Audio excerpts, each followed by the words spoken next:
alguns avisos. O primeiro deles, eu acredito que vocês já viram, que tem o segundo trabalho desde a semana passada, conforme eu anunciei, já está colocado lá na Unileão Digital. Então, vocês podem entrar lá e fazer o trabalho e enviar por meio daquele mesmo formulário. Na verdade, não é o mesmo, mas é o mesmo sistema que foi utilizado para enviar a primeira atividade parcial. Então, essa é a segunda, e vocês podem enviar lá por aquele formulário. Semana que vem, nós vamos fazer a nossa prova.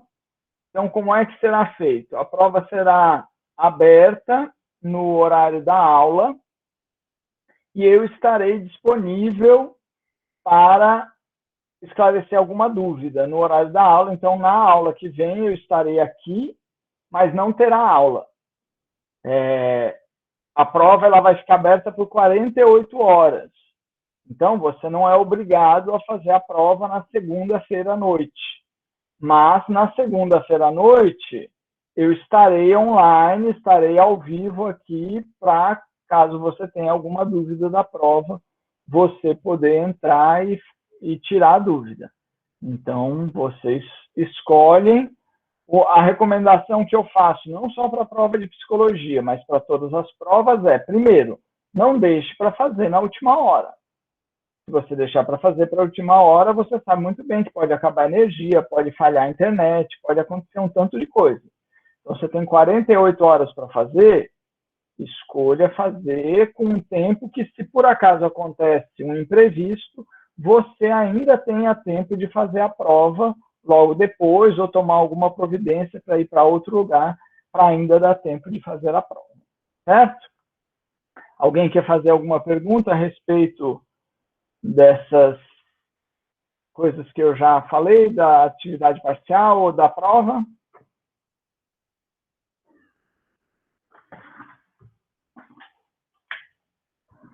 Sem dúvidas, então vamos começar. A Professor, prova de você... Oi? o conteúdo vai ser até a aula passada? Isso, era o que eu ia falar agora. A prova de vocês será até o conteúdo da aula passada, até o conteúdo de motivação de paciente. Então, essa aula aqui já é conteúdo da V2. Hoje nós começaremos o conteúdo de princípios básicos de análise do comportamento, principalmente aqueles princípios aplicados à odontologia. Aqueles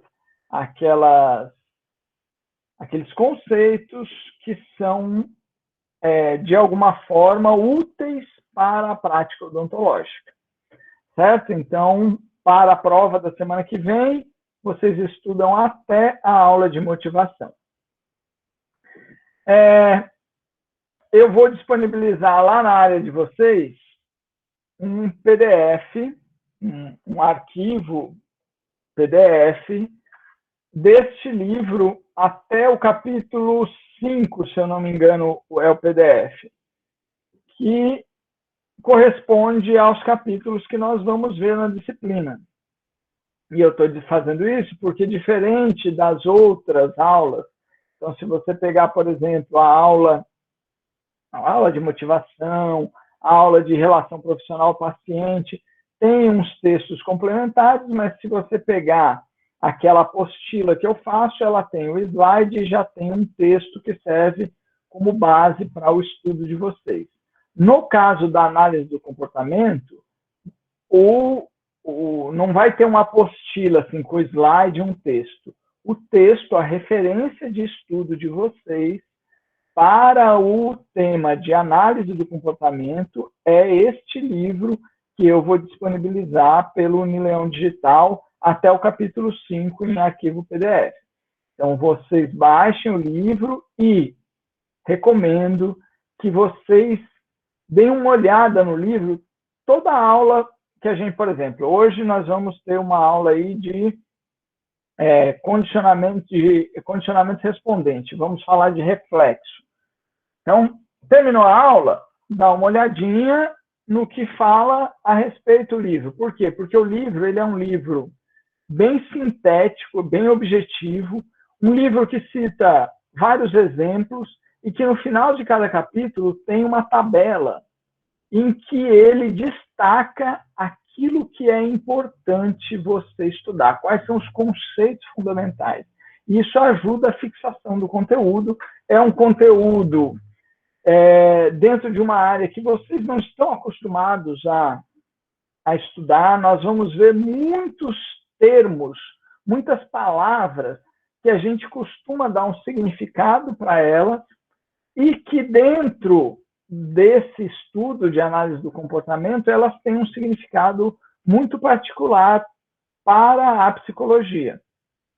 Então, é importante que vocês fiquem atentos para não fazer besteira na prova, porque às vezes a pessoa vem aqui, entra na aula, deixa a aula rodando para ganhar a presença, né, e vai fazer outra coisa, ou seja, não participa da aula, depois não assiste direito o vídeo da aula, pega lá os slides e acha que vai se garantir fazendo um esqueminha na prova, e assim, infelizmente, algumas pessoas conseguiram reprovar o semestre passado, numa disciplina que foi toda online e que teve as provas todas online também.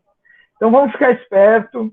É um assunto que, se você compreender, mais uma vez, ele não vai te ajudar só no consultório, mas vai te ajudar a gerenciar melhor as suas relações na sua vida. Então, é um assunto que eu realmente considero que vale a pena entender. Vamos lá. Nós, seres humanos, quando nascemos, eu pergunto a vocês, a gente sabe fazer alguma coisa? Tem alguma coisa que a gente já nasce sabendo fazer? Sim ou não? Quem achar que sim, dê um exemplo. Eu acho que sim, algumas coisas a pessoa já nasce sabendo, né? Dá Como, um por exemplo exemplo, aí. assim que vai ser nascido, nasce, ele já sabe mamar, por exemplo. Certo? Exatamente. Certíssimo, Gustavo. Então, além deste exemplo que o Gustavo deu, que é o primeiro que aparece aqui na foto, há outros comportamentos que são chamados de reflexos inatos. São comportamentos que estão programados na nossa espécie, seres humanos, assim como em outras espécies, há outros reflexos que também são programados. O reflexo de mamar, todo mamífero nasce com ele. Mas tem, por exemplo, girafa. A girafa, assim que ela nasce, ela já consegue ficar de pé e andar. É diferente, o ser humano não. O ser humano, ele nasce, aqui tem um exemplo, ele nasce com um reflexo chamado reflexo da marcha. Que é assim, se você pegar um bebezinho e colocar ele desse jeito assim, o bebezinho vai levantar e abaixar as perninhas como se ele estivesse andando. Mas, se você soltar, a gente sabe muito bem que o bebezinho cai, né? Ele não consegue se equilibrar de pé, diferente da girafinha. E, obviamente, isso tem a ver com aquilo que Darwin descreveu para a gente, a evolução das espécies. A girafinha, todas as girafinhas que há centenas de milhares de anos nasciam e não sabiam andar, o que aconteceu com elas? O leão comeu.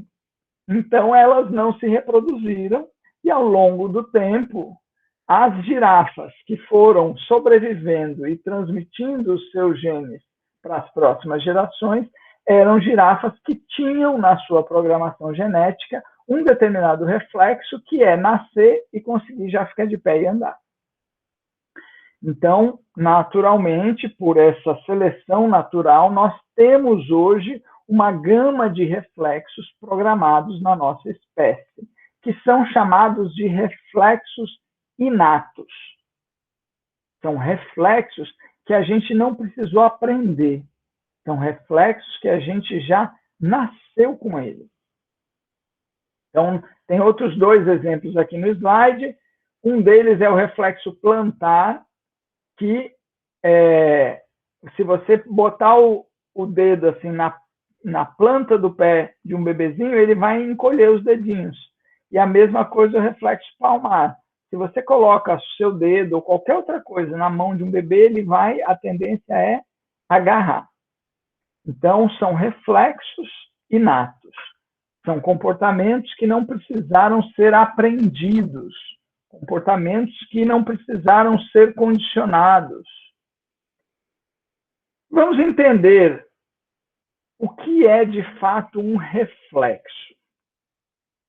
Porque, às vezes, a gente usa essa palavra reflexo em situações, por exemplo, um goleiro de futebol.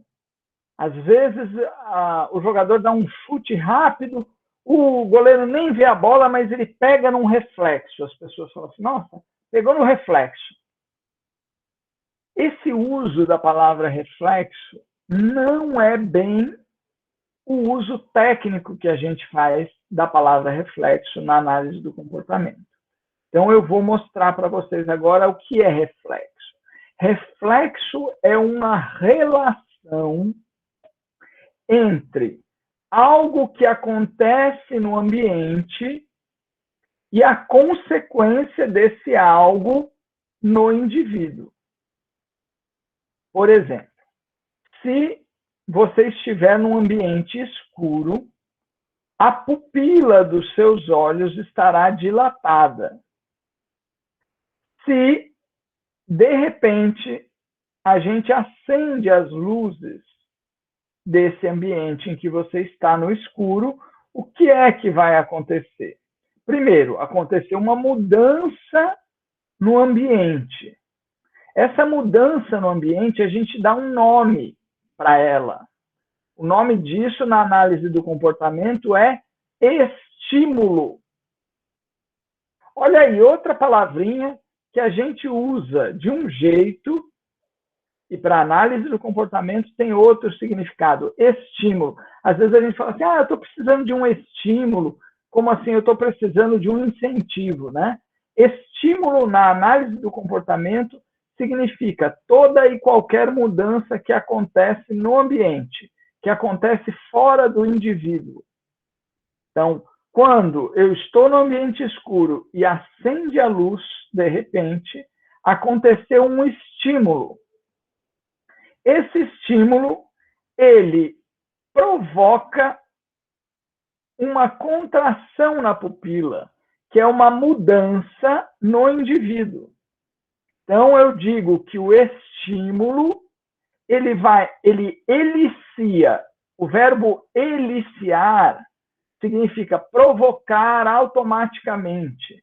Então, o estímulo provoca uma resposta. O que é resposta? É uma mudança no indivíduo. Então, o que é reflexo? Reflexo é uma relação entre um estímulo, que é uma mudança no ambiente, e a resposta, que é uma mudança no indivíduo, na qual a mudança do ambiente, estímulo, provoca automaticamente uma mudança no indivíduo, que nós chamamos de resposta. Mais uma vez, reflexo é o nome que nós damos para essa relação automática em que uma mudança no ambiente provoca uma mudança no indivíduo.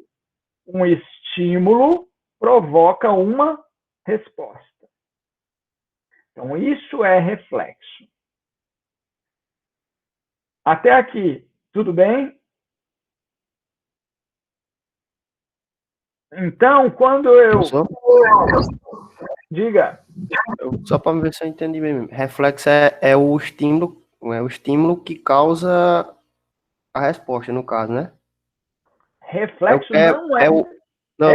É essa relação... É a relação toda, né? É a relação toda do estímulo provocando automaticamente uma resposta. Isso é reflexo. Entendi. É importante vocês entenderem que essa relação é uma relação automática, a pessoa não vai pensar nela. Né? O bebezinho, se você pega o seu dedo e põe perto da boca do bebê, você vai ver que a tendência dele é virar para onde está vindo o estímulo, agarrar com a boca e sugar. Por quê? Porque é automático. Ele não pensa, o bebezinho não está pensando assim, poxa, acho que a minha mãe vai dar de mamar para mim, então eu vou pegar a tetinha dela para sugar. O bebê não pensa isso. Eu vou dar um outro exemplo para vocês. Imagina que vocês estão aí na casa de vocês, como eu estou aqui na minha, descalços. Então você está aí descalço e o seu irmãozinho, o seu filho, alguém deixou umas taxinhas como essa no chão aí do local que você está, e você se levanta para pegar uma água e pisa nessas taxinhas. Só de pensar nisso já dá uma aflição, não é mesmo? Então, o que é que acontece quando você pisa nessas taxinhas? Vamos lembrar da aula de fisiologia de um processo que você aprendeu chamado arco reflexo. Então, o que é o arco reflexo? Chega o estímulo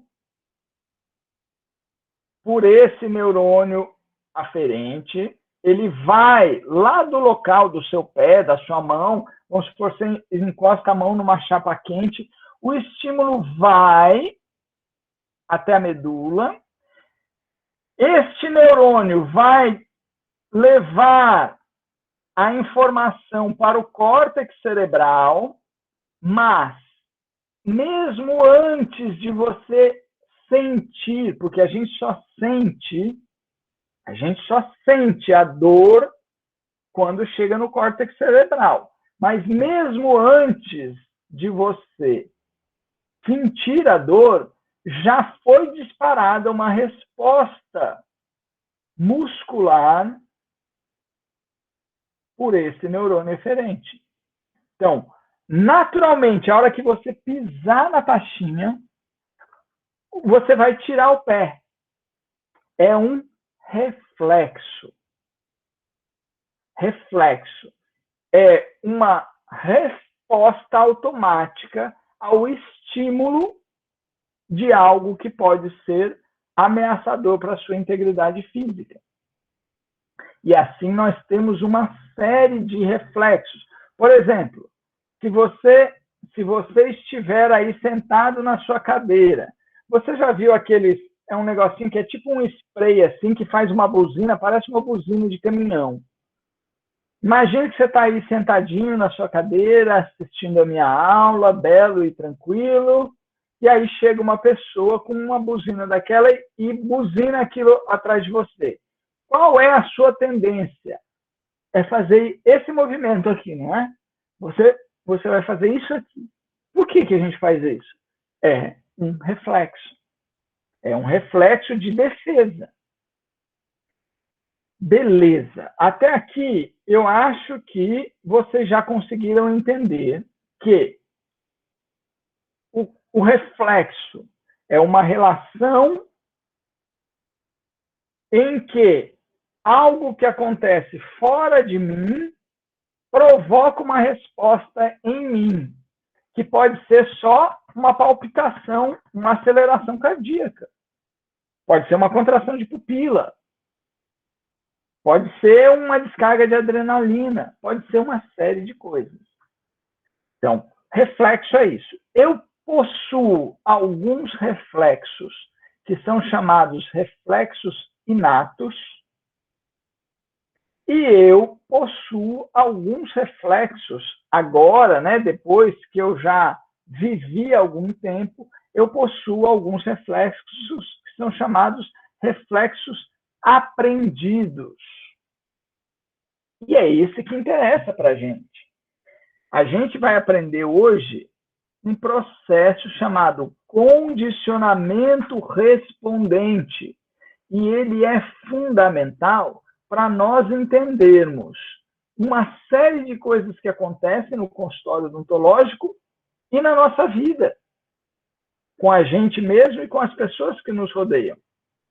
Então eu vou pegar o exemplo de um reflexo, que é um reflexo inato, que é o reflexo de salivar ao se alimentar.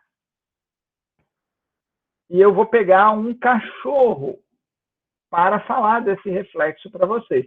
Por que eu vou usar um cachorro como exemplo?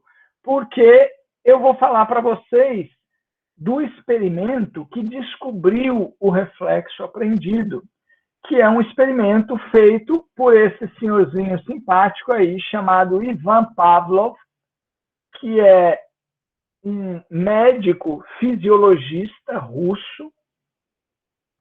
O Dr. Pavlov, ele estudava processos digestivos. Para vocês terem uma ideia, o Pavlov ganhou um prêmio Nobel da Medicina pelos estudos dele de processo digestivo. Olha só que interessante. E ele ficou famoso pelas descobertas dele na psicologia. Até hoje se ensina o que Pavlov descobriu mais na psicologia do que na medicina. Mas na época que ele fez a descoberta, ele estava estudando processos digestivos e uma dos animais que ele utilizava para estudar os processos digestivos eram os cachorros. E como vocês sabem, a digestão ela se inicia na boca por algumas enzimas contidas na saliva. E aí, uma das coisas que ele fazia era colocar um dreno aqui num ducto da glândula salivar para coletar, através de um tubo externo, coletar a saliva do cão. Então, ele tinha no laboratório dele vários cães. Aqui a gente vê, ó, do lado aqui do rosto do cão, instalado esse dreno. Ele tinha vários desses cães no laboratório. E, através da observação desses cães, ele descobriu isso que ficou conhecido como condicionamento respondente. É um dos tipos de condicionamento. Na sequência, nós vamos aprender o outro, que é condicionamento operante. Esse é condicionamento respondente. Para você gravar qual é um, qual é outro, lembra de reflexo. Se é reflexo, é respondente. Então, condicionamento respondente. Também chamado de condicionamento clássico, ou ainda condicionamento pavloviano, em homenagem ao Pavlov, que foi quem descobriu. E o condicionamento respondente nada mais é do que um reflexo aprendido. É um reflexo que a pessoa não nasceu com aquele reflexo, mas ele foi condicionado a apresentar aquele reflexo a partir de um processo chamado condicionamento. E nós aprendemos muitas coisas pelo condicionamento.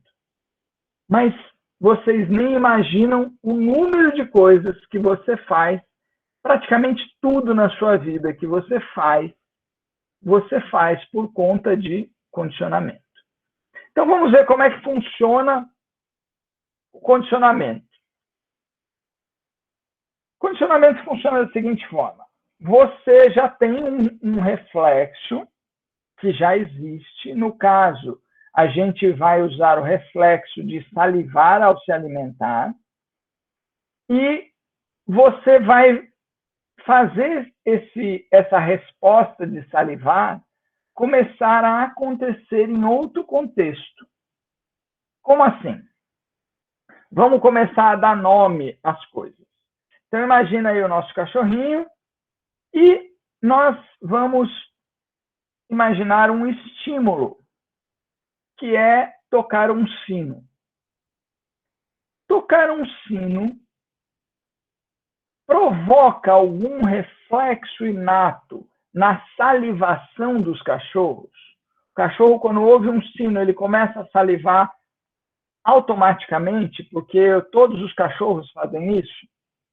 Não. Então, quando eu toco um sino para um cachorro, vamos supor um cachorro que nunca ouviu um sino na vida. Eu compro um sino e toco. Eu tenho uma cachorrinha aqui em casa, eu toco o sino. Ela vai ficar curiosa, aquele barulho diferente, mas ela não vai começar a salivar por causa do sino, não é mesmo? Então, esse sino não vai provocar nenhuma resposta. Um conceito importante para você gravar. Se você for lá no final do primeiro capítulo, você vai ver que um dos conceitos importantes que o Márcio Borges coloca lá é esse. Quando eu tenho um estímulo que ele não provoca nenhuma resposta no indivíduo, eu chamo esse estímulo de estímulo neutro. É o estímulo que não provoca nenhuma resposta no indivíduo. Se a gente pegar um outro estímulo, eu vou pegar carne, se eu apresento a carne para o cachorro, a carne, que é um alimento para o cachorro, faz com que o cachorro tenha alguma resposta em termos de salivação? Sim. Se eu apresento a carne, o cachorro vai apresentar uma resposta. Então, o estímulo da carne não é um estímulo neutro para o comportamento de salivar. O estímulo da carne, ele provoca uma resposta, então não é um estímulo neutro. Quando um estímulo provoca uma resposta, e essa resposta é uma resposta inata, ela não é uma resposta condicionada. É uma resposta que aconteceu porque o cachorro já nasceu com aquele reflexo. Então, eu digo que esse estímulo que provoca uma resposta que é inata é um estímulo incondicionado. É um estímulo que não foi condicionado, ele é incondicionado. E a resposta é também chamada de resposta incondicionada, e eu tenho, então, a minha equação do reflexo inato. Essa aqui é a equação do reflexo inato.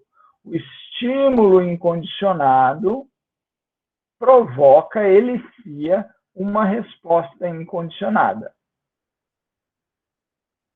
Beleza. Então, vamos agora ver o que acontece no condicionamento. Para começo de conversa, se eu quero fazer um condicionamento, eu tenho que pegar um estímulo incondicionado de um reflexo que o indivíduo já possui. Nesse caso, qual é o estímulo incondicionado? A carne. Ele já provoca uma resposta no cão. E eu vou pegar um estímulo neutro, que não provoca resposta, e vou emparelhar os estímulos. Eu vou fazer o emparelhamento, eu vou colocar lado a lado os estímulos para o cão. Eu posso, se eu quiser, apresentar o estímulo neutro um pouquinho antes. O efeito é ainda melhor. Aí eu faço assim, imagina que todo dia de manhã, quando eu saio para dar comida para o meu cachorro, eu toco um sininho e dou a comida. Amanhã, toco o sininho e dou a comida. Depois de amanhã, toco o sininho e dou a comida. E assim por diante, eu vou fazendo isso durante um mês. Toco o sininho e dou a comida. O que eu estou fazendo? Eu estou fazendo um emparelhamento de estímulos. Eu estou apresentando um estímulo neutro juntamente com um estímulo incondicionado. O cachorro vai salivar? Vai, porque eu estou apresentando a carne. Eu estou apresentando a ração. Então, ele vai apresentar o reflexo, que é um reflexo incondicionado. Ele vai apresentar a resposta, que é a resposta incondicionada. Então, esse processo de emparelhamento, inicialmente, enquanto eu estou fazendo o condicionamento, ele provoca a salivação, mas ele está provocando a salivação por causa do estímulo incondicionado. Então, eu tenho o estímulo incondicionado mais o estímulo neutro provocando a resposta incondicionada. Beleza. Aí vamos supor que eu vou repetir isso por muito tempo, 1 mês que eu vou ficar fazendo isso. O que acontece depois que eu fiz o condicionamento? Que eu repeti o emparelhamento várias e várias vezes. Depois do condicionamento, eu pego só o sino e toco. E o que vai acontecer com o cachorro? Ele vai apresentar a resposta de salivação. Percebam que aqui eu não estou apresentando a comida junto, a carne não está junto. Eu estou somente tocando o sino e o cão está salivando. Então, quando isso acontece, esse estímulo está provocando uma resposta.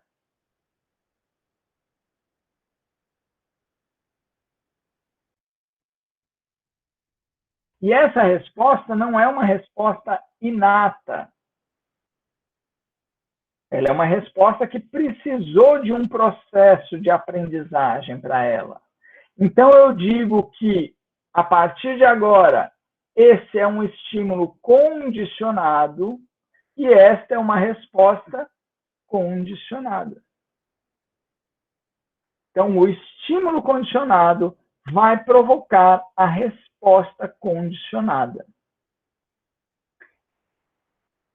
Esse é o condicionamento respondente. E aqui vamos fazer uma pausa para os que estão, de fato, aí acompanhando a aula, né? É importante que vocês façam uma reflexão para ver se vocês entenderam de fato isso. Como é que acontece o condicionamento respondente? Primeiro, eu tenho um reflexo inato que já existe, que é a salivação com a comida. Então, eu tenho um estímulo incondicionado, que é a comida, eu tenho uma resposta incondicionada, que é a salivação perante a apresentação da comida. Eu posso criar um reflexo novo. Nesse caso, eu peguei o exemplo do sino. Por quê? Porque foi assim que o Pavlov fez lá no laboratório dele. Ele percebeu que havia algumas situações no laboratório que os cachorros começavam a salivar sem ser o horário de comida. E ele começou a ficar curioso, interessado. Por que é que os cachorros estão salivando? Não tem comida. E ele começou a perceber que isso sempre acontecia quando o rapaz que era responsável por trazer a comida para os cachorros entrava no laboratório para fazer algum serviço.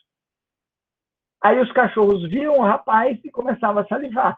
Aí ele pensou, hoje para a gente é meio óbvio, né, concluir isso, mas para ele, há 100 anos atrás, falou, poxa, será que eles estão salivando porque eles estão vendo o rapaz? E aí ele fez esse experimento. Ele tocava uma campainha, dava comida, tocava uma campainha, dava comida, tocava uma campainha, dava comida. O que é esse processo de tocar a campainha, dar a comida, tocar a campainha, dar a comida? Isso chama emparelhamento de estímulos. Eu estou emparelhando um estímulo neutro para o qual o cão não apresenta a resposta, que no caso é uma campainha, um sino, pode ser uma luz vermelha que acende dentro do laboratório, pode ser um tanto de coisas. Então, toca a campainha, dá comida, toca a campainha, dá comida. A campainha é o estímulo neutro. Um estímulo que eu não tenho nenhuma resposta para ele, não tem um reflexo que é vinculado a esse estímulo. Lembra, reflexo é uma relação entre estímulo provocando uma resposta. Então, campainha não provoca resposta, é estímulo neutro, não tem reflexo. Mas eu estou emparelhando com outro estímulo que tem um reflexo associado a ele. Eu dou comida, o cachorro saliva. Dou comida, cachorro saliva. Dou comida, cachorro saliva. Mas se eu toco a campainha, dou comida, toco a campainha, dou comida, toco a campainha, dou comida, depois de algumas repetições, eu vou tocar a campainha e o cachorro vai salivar pela campainha e não mais pela comida. Esse processo eu chamo de condicionamento respondente. Esse estímulo que antes era neutro, que é a campainha, agora é um estímulo condicionado. Ele foi condicionado pelo emparelhamento de estímulos. E agora, este estímulo provoca uma resposta condicionada, que é a salivação. Entenderam? Alguém quer fazer alguma pergunta? Alguém ficou com alguma dúvida? É importantíssimo para a gente prosseguir na aula que vocês pensem um pouco a respeito disso e tirem dúvidas caso elas existam.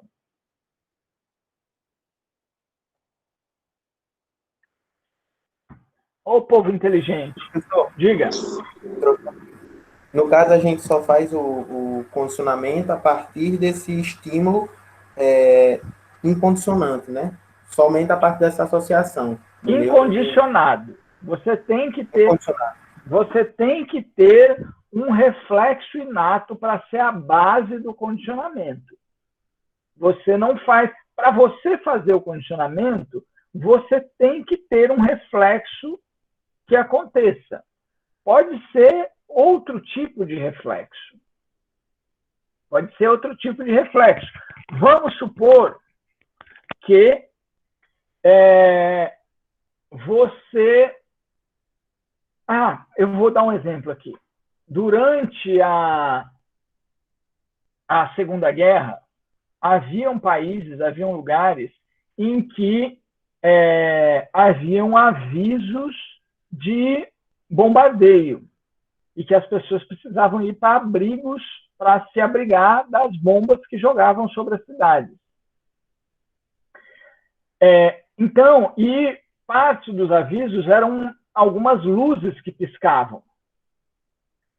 Depois de um tempo, algumas pessoas, quando viam uma luz piscando, disparavam o coração delas. Por quê? Porque ficou condicionado que aquela luz piscando estava associado a um perigo. Mas isso foi condicionado. Antes daquele momento da guerra, as pessoas não tinham isso. Eu vou dar, mais para frente, eu vou dar alguns exemplos odontológicos que eu não estou querendo dar spoiler agora, antes de falar de alguns outros conceitos, que é a extinção, que é a recuperação. Mas antes de eu falar de extinção e recuperação, eu estou querendo saber se vocês entenderam de fato o condicionamento, como é que ele acontece. Alguém quer fazer pergunta? Professor, Pereira, o senhor falou e deu o exemplo do cão aí, eu também tenho um cão, e eu percebi agora, pelo que o senhor falou, e associei, quando eu estava adestrando o meu cão, o adestrador, ele utilizava uma campainhazinha, um cliquezinho, e depois dava o petisco. E aí eu me lembrei muito bem disso agora, que realmente isso funciona, né? Ele dá um cliquezinho e dá o petisco. E eu creio que seja o mesmo mecanismo. Davi, interessante a sua percepção, mas eu terei que frustrar a sua conclusão, porque não é o mesmo mecanismo. Nós vamos estudar isso aí, né? Esse sistema de clique com adestramento é um sistema de condicionamento também, mas é um condicionamento que a gente chama de condicionamento operante, porque você está condicionando respostas que não são respostas reflexas. Então, você vai condicionar o cão a sentar, deitar, rolar, latir, a fazer uma série de comportamentos que não são respostas reflexas, igual, por exemplo, salivar, igual, por exemplo, dilatação de pupila, disparar coração, né? Então, o processo, e conforme a gente for avançando nas aulas, você vai perceber claramente a diferença. Eu acho muito legal que você tenha feito essa associação, porque isso mostra que você compreendeu que tanto em um como em outro existe um aprendizado que está sendo condicionado. No entanto, o processo de condicionamento é um pouquinho diferente, tá? Então, no condicionamento que nós estamos vendo hoje, que é chamado de condicionamento respondente, nós condicionamos reflexos. No condicionamento que você citou, a gente condiciona comportamentos baseado num sistema de recompensa e punição, que é chamado de condicionamento operante. Tá? Resumir assim as diferenças, só para não deixar... Beleza, entendi. Entendeu, né? Beleza. Eu só vi assim uma correlação entre as... Existe de fato uma correlação, porque os dois processos são processos de condicionamento, e quando a gente não conhece os conceitos direito, só de você já ter conseguido fazer essa ligação já demonstra que você está ligado no assunto que a gente está falando. Legal. Podemos seguir? Vamos lá. Então, assim, o condicionamento, eu condicionei o meu cachorro a salivar perante a campainha. Eu toco a campainha, ele vai salivar. Agora, imagina o seguinte. Imagina que eu, por um tempo, vou fazer assim. Vou tocar o sino e não vou dar comida, ele vai salivar. Toco o sino, não dou comida, ele vai salivar. Toco o sino, saliva, toco o sino, saliva. Até que vai chegar um dia que eu vou tocar o sino e ele vai parar de apresentar a resposta reflexa. Atenção, o conceito.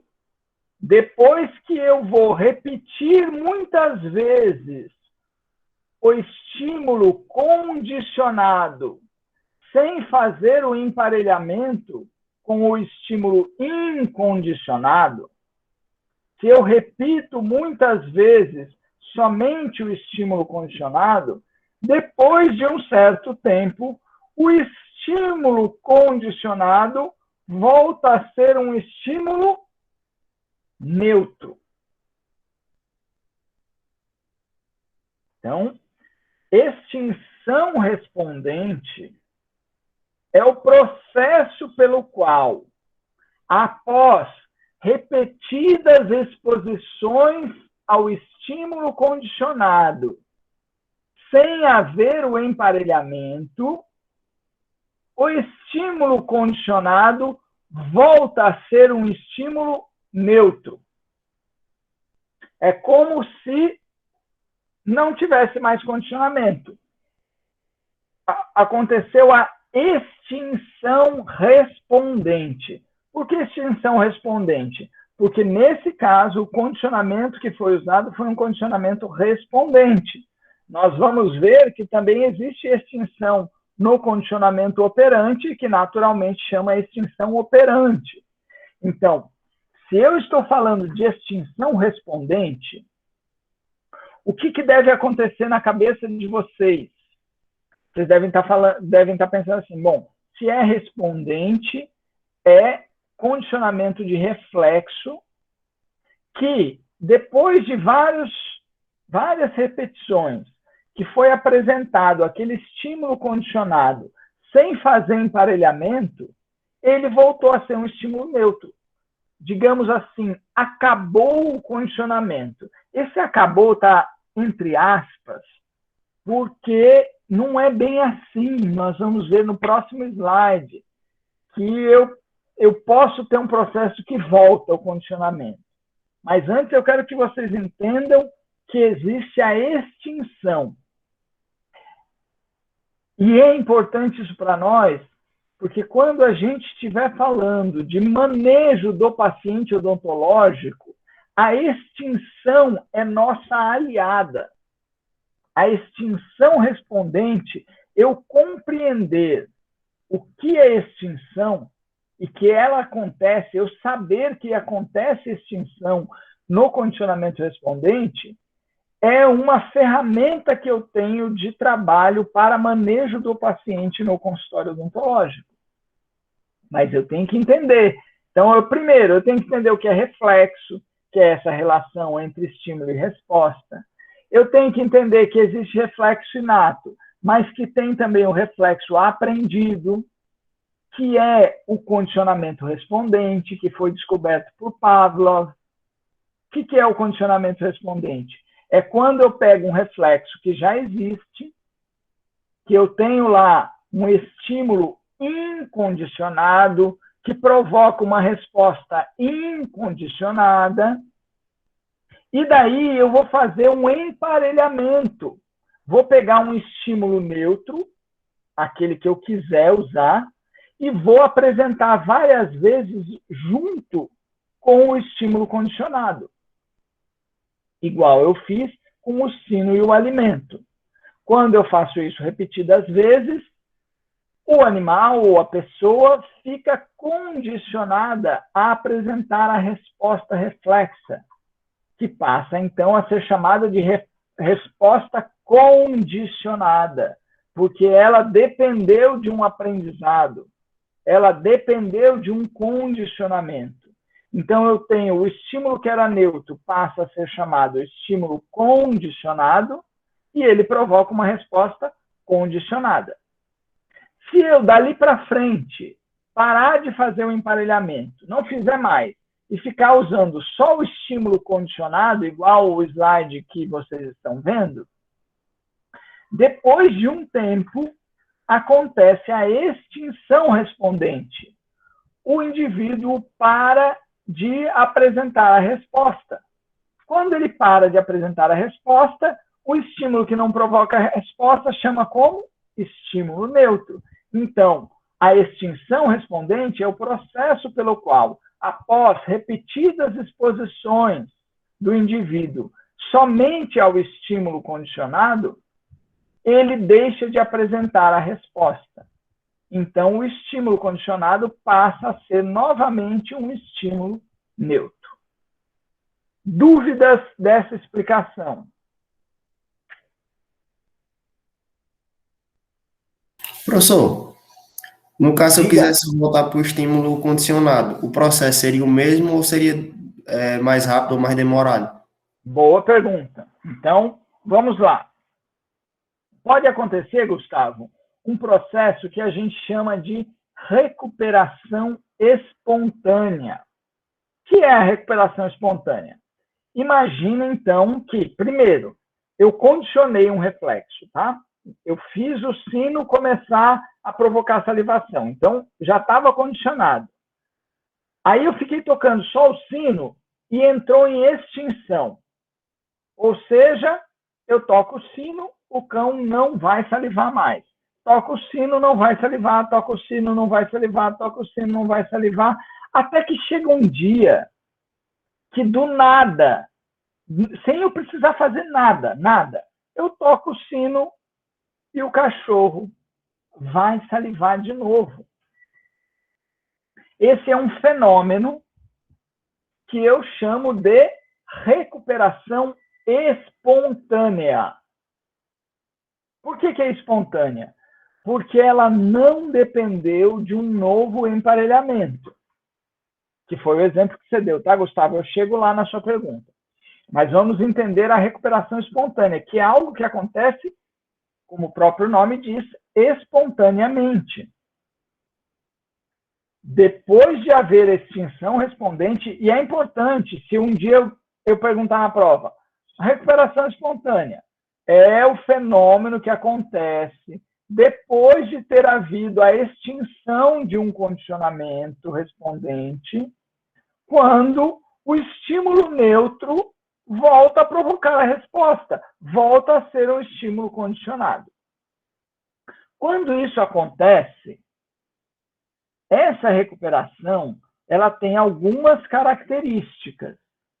A primeira, o condicionamento que existe nesse caso, ele é mais fraco do que era quando eu fiz o emparelhamento. Então, quando o cachorro volta a salivar num processo de recuperação espontânea, é mais fraco. Se eu voltar a emparelhar, aí eu recupero o condicionamento. Mas se eu continuar só tocando o sino sem emparelhar, ele vai cair em extinção de novo e, depois que for extinto, vai diminuir outras recuperações espontâneas. Mas, aí chegou na pergunta do Gustavo, se eu começar a emparelhar de novo, tocar o sino da comida, aí isso é um processo de condicionamento, ele aprende entre aspas, tá? Porque não é um processo racional, não é um processo raciocinado. Ele aprende, quer dizer, o condicionamento acontece mais rápido do que foi a primeira vez. Porque já existe um condicionamento anterior. Então, esse novo condicionamento que a gente pode fazer quando o condicionamento é extinto, ele é mais rápido do que a primeira vez. Que foi o que o Gustavo perguntou. Então, sim, depois da extinção, eu posso condicionar de novo? Pode. É mais rápido? Sim, é mais rápido. Agora, se depois da extinção, mesmo acontecendo a recuperação espontânea, eu não fizer de novo o emparelhamento de estímulos, a tendência é ir sumindo e até desaparecer e nunca mais apresentar recuperação espontânea. Ao passo que, se eu voltar a emparelhar, eu posso criar novamente aquele condicionamento. Ok? Respondi sua pergunta, Entendi. Gustavo? Entendi, sim. É como se reativasse novamente o inconsciente, né? É mais ou menos isso. Dúvidas? Podemos passar agora, nós vamos chegar na parte emocionante da conclusão disso tudo. Quer dizer, tá bom, professor, entendi tudo isso, mas já que você sempre fala, para que serve isso mesmo?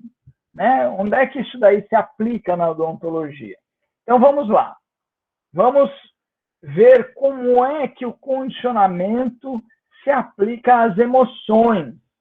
Por isso que é uma parte emocionante. Esse senhor que vocês veem na foto, o nome dele é John Watson, e ele fez alguns experimentos com um bebezinho chamado Pequeno Albert. Esses experimentos foram, inclusive, filmados. São experimentos que, hoje em dia, daria cadeia se ele fizesse. Mas, na época, não dava. Na época, a bioética permitia, não existia quase bioética. Esse vídeo, inclusive, vocês conseguem achar no YouTube. Se você colocar lá John Watson, Little Albert, vocês vão ver esses vídeos desse pequeno bebê sendo testado pelo John Watson. Então, o que o John Watson fez? Vocês estão vendo aqui na foto, ó, tem um ratinho de laboratório que o John Watson está colocando na frente do Albert. Então, eu pergunto para vocês, um ratinho, ele é um estímulo que provoca em um bebê alguma resposta, digamos assim, é um estímulo ameaçador para um bebê? Não. Bebê que vê um bichinho branquinho, ainda mais um bebê novinho como esse, né, da foto, ele vê um bichinho branquinho, ele vai ficar curioso. Mas ele não tem um reflexo de luta ou fuga, né? Vocês sabem bem o que é o reflexo de luta ou fuga, né? aquela descarga de adrenalina, o sangue vai para os músculos, para que a pessoa possa responder ou lutando ou fugindo. Então, é uma resposta de preparo frente a uma ameaça. Então, o ratinho ele não provoca automaticamente esse tipo de resposta em um bebê. Por outro lado, existe um estímulo que é barulho muito forte. Se você pegar, por exemplo, uma chapa de aço grande e bater com um martelo, você tem um barulho muito grande, e esse barulho, sim, é um estímulo incondicionado, porque ele provoca uma resposta de luta ou fuga numa criança. É um estímulo ameaçador para a criança, ela tem uma descarga de adrenalina, obviamente vai chorar, que é o que a criança faz, já que a criança não pode sair correndo, né? Ela vai começar a espernear e chorar, que é a resposta dela frente a um estímulo ameaçador. Pois bem, o que o Dr. Watson fez? Ele fez o emparelhamento de estímulos. Ele colocava o ratinho, que é o estímulo neutro, e batia na chapa de aço. O bebê chorava, o pequeno Albert chorava. Chorava por quê? Porque viu o ratinho? Não, chorava porque tinha um barulhão. Então, ele repetiu isso várias vezes. O que ele está fazendo quando ele repete várias vezes? Põe o ratinho e faz um barulhão. Põe o ratinho e faz um barulhão. Põe o ratinho e faz um barulhão. Ele está fazendo um condicionamento. Com isso, depois de um tempo, ele colocou o ratinho para o Albert, e o que aconteceu? O Albert teve uma resposta condicionada. Então, o Albert começou a ter medo do ratinho por causa do condicionamento.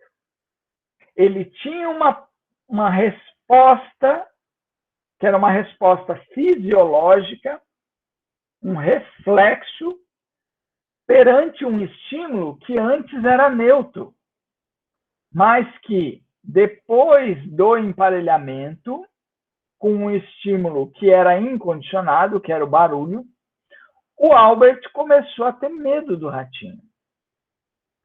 Os mais espertos já começam a perceber onde é que a gente vai chegar com isso aqui, porque isso aqui está ligado diretamente na odontologia.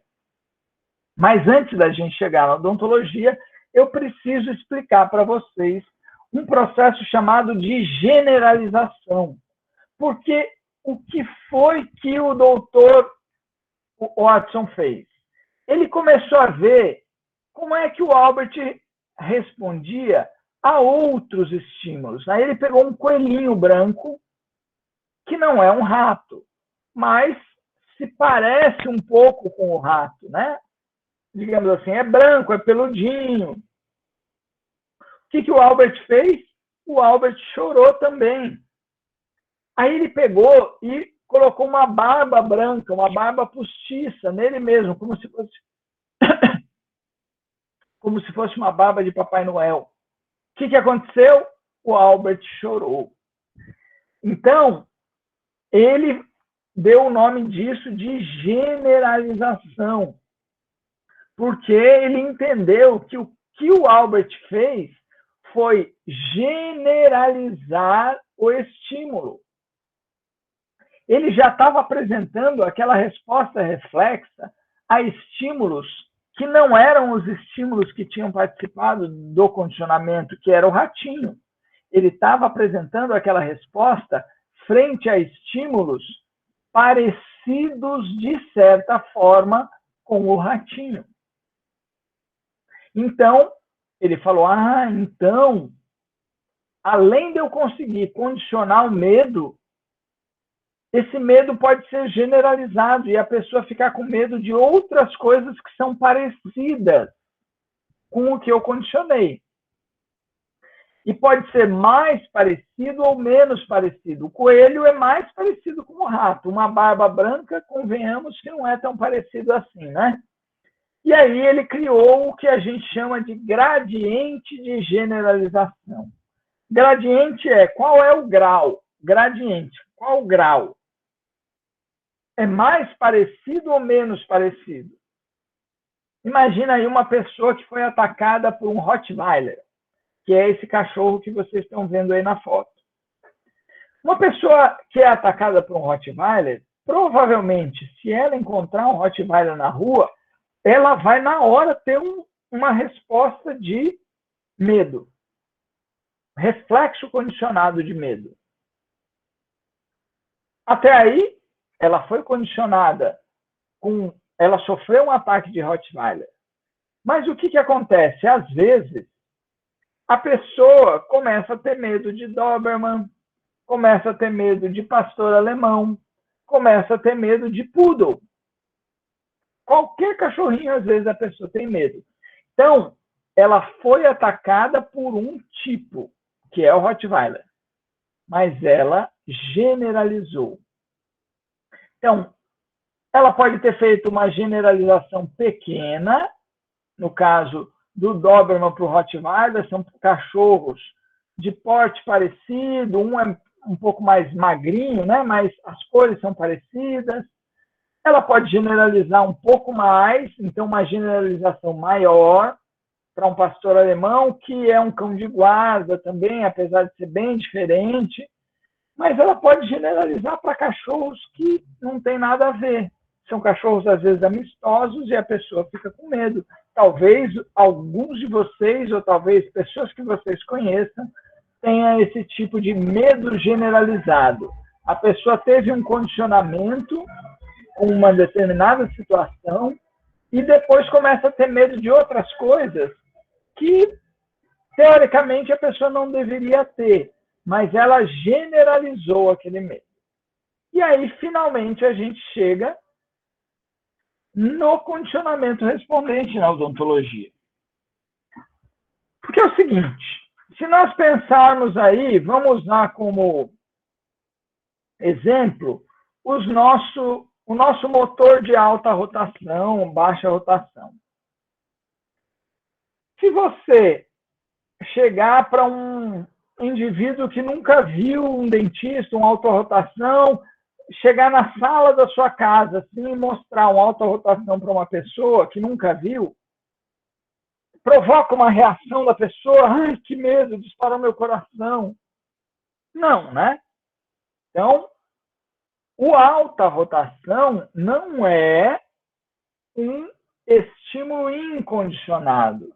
Isso significa assim, não existe nenhum reflexo associado a ele, um reflexo inato.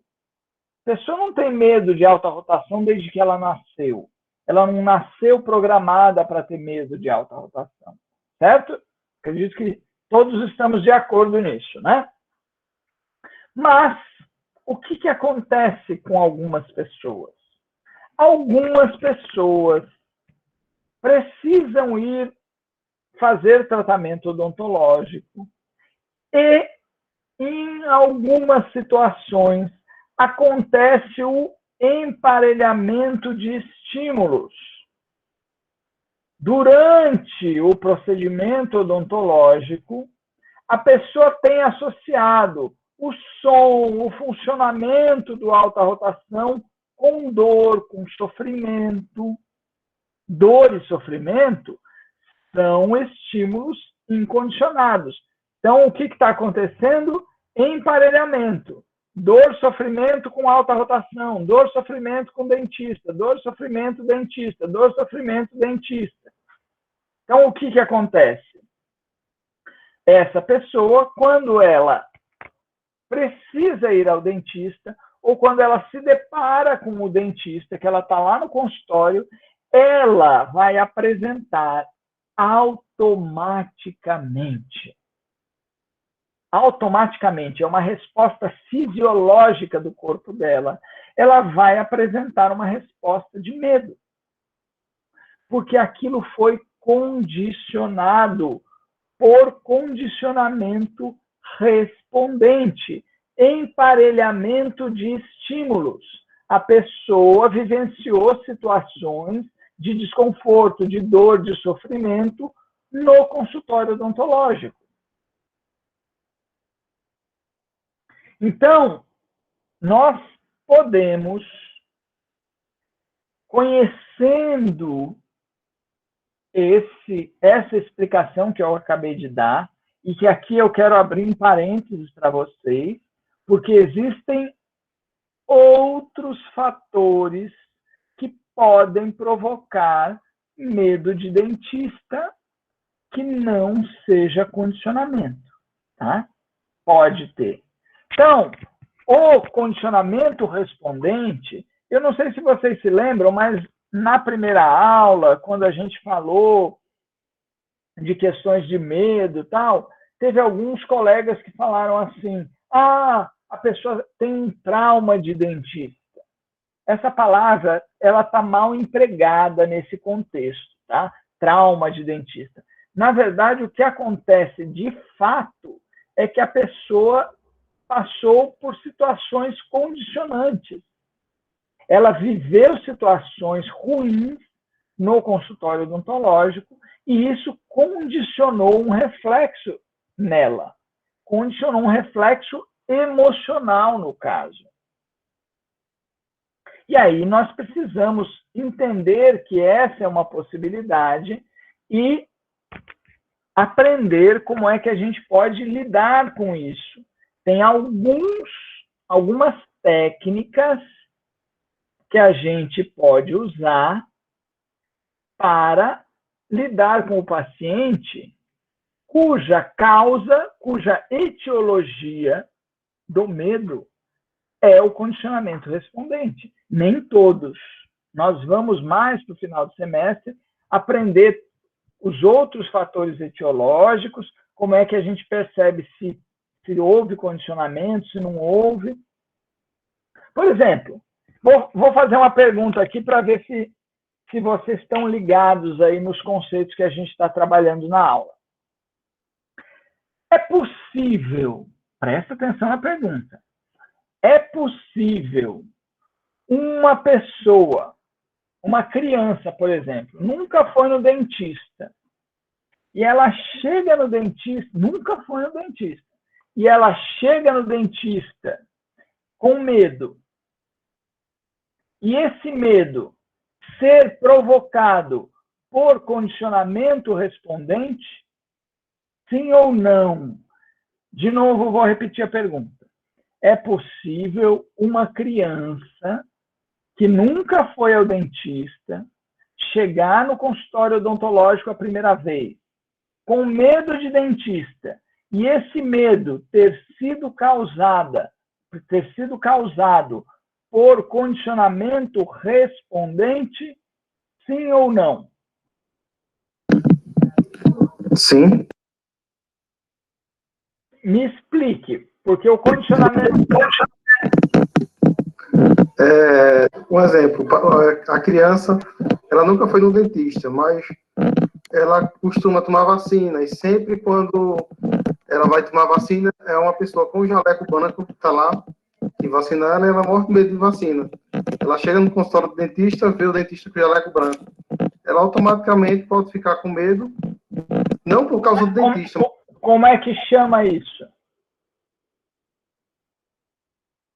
Não seria um condicionamento, não? Você está correto. Eu estou achando excelente a sua resposta. Eu gosto de lidar com um aluno inteligente por causa disso. Eu estou querendo só que você dê o nome disso. Como é que é o nome quando isso acontece? Ela foi condicionada lá no ambulatório quando ela tomava vacina. Mas ela está com medo do dentista agora. Qual é o nome desse fenômeno? Ela botou no caso aqui, generalização. Generalização, isso mesmo. Isso mesmo. Então, o Carlos deu um exemplo aí, a resposta dele está corretíssima, mas isso só é possível pelo fenômeno de generalização respondente, ou seja, a pessoa passou por um condicionamento em outro contexto que pode se assemelhar ao contexto odontológico, como um contexto de ambulatório, e aí ela generalizou e ela tem medo de dentista por condicionamento, mas devido a um fenômeno de generalização. Muito bem, Carlos. Quem mais chamou aí? Na verdade, era uma outra correlação também, a questão do jaleco branco. Eu não acho que, não me recordo bem, não acho que é a síndrome do jaleco branco. Em pessoas que têm alteração em pressão arterial, quando vai ao médico verificar a pressão, ou na farmácia verificar a pressão, e a pressão acaba alterando. Pois é, e isso é um processo de condicionamento, né? E é um processo de generalização do condicionamento. Então, é um condicionamento respondente, e aí nós podemos fazer algo, e agora não cabe, eu vou explicar brevemente, vou dar o nome dos processos, mas não é nessa aula que eu vou ensinar isso. A gente vai ter uma aula para falar dessas técnicas, tá? Agora eu vou só citar. Então, uma das coisas que pode ser feita é a dessensibilização sistemática. Lembra que eu falei que a extinção respondente é importante para nós? O que é extinção? Extinção é, eu vou apresentar várias vezes, eu vou tocar o sino várias vezes sem apresentar comida junta. No contexto odontológico, o que representa isso? Significa que o indivíduo vai várias vezes no dentista sem sofrer, sem sentir dor. Então, ele vai várias vezes sem ter sofrimento, sem ter dor, e com isso o condicionamento entra em extinção. Então, eu vou fazendo gradualmente procedimentos simples, leves, que não tem sofrimento, que é tranquilo, para a pessoa, depois de um tempo, o condicionamento entra em extinção. Extinção é o fenômeno pelo qual, quando a gente repete várias vezes o estímulo condicionado, sem apresentar junto o estímulo incondicionado, nesse caso, estímulo condicionado, dentista. O estímulo incondicionado que nós vamos tirar, dor, sofrimento. Então, depois de um tempo que ele é exposto ao estímulo condicionado, o estímulo condicionado volta a ser um estímulo neutro. E é esse o nosso objetivo. Esse é o processo de dessensibilização sistemática. Existe um processo bem parecido que é chamado de contracondicionamento, que além de eu não ter dor e sofrimento, eu vou criar alguma situação divertida, prazerosa. Então, por exemplo, eu coloco alguma música. Hoje em dia, nós temos alguns recursos, alguns óculos, que a pessoa fica assistindo um filme durante o atendimento, a criança, às vezes, fica assistindo um desses filmes de animação. Então, isso faz com que haja um condicionamento associando coisas boas, diversão, ao consultório odontológico. Então, por isso que é chamado de contracondicionamento.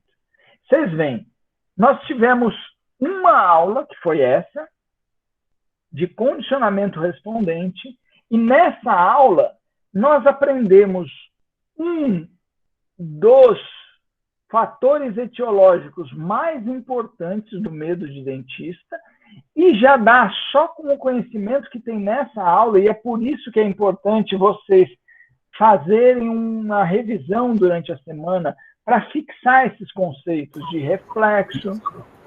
Alguém quer fazer alguma pergunta? Professor, no caso aí, eu sei que é a primeira aula, né? Mas aí isso pode ser relacionado ao adulto também? Com certeza. Isso daí, tem uma criança na foto, mas isso serve para qualquer idade. Não tem idade para o condicionamento acontecer. E isso acontece...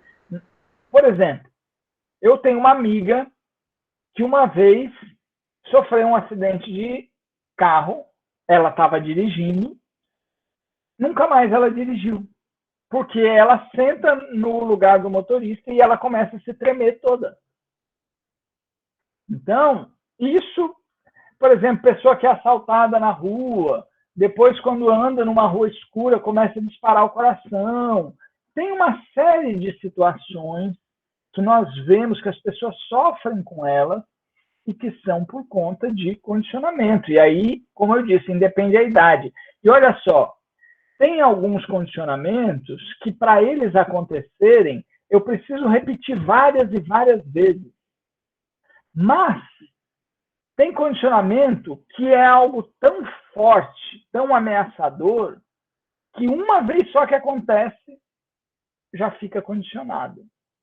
Então, existe todo um processo que é usado para auxiliar essas pessoas no consultório de psicologia, por exemplo, e que nós vamos, com esses conceitos que nós vimos hoje, entender o que é reflexo inato, o que é um estímulo incondicionado, o que é uma resposta incondicionada, o que é um estímulo condicionado e uma resposta condicionada, como é que acontece o condicionamento, o emparelhamento de estímulos, entender extinção, entender recuperação espontânea, entender generalização.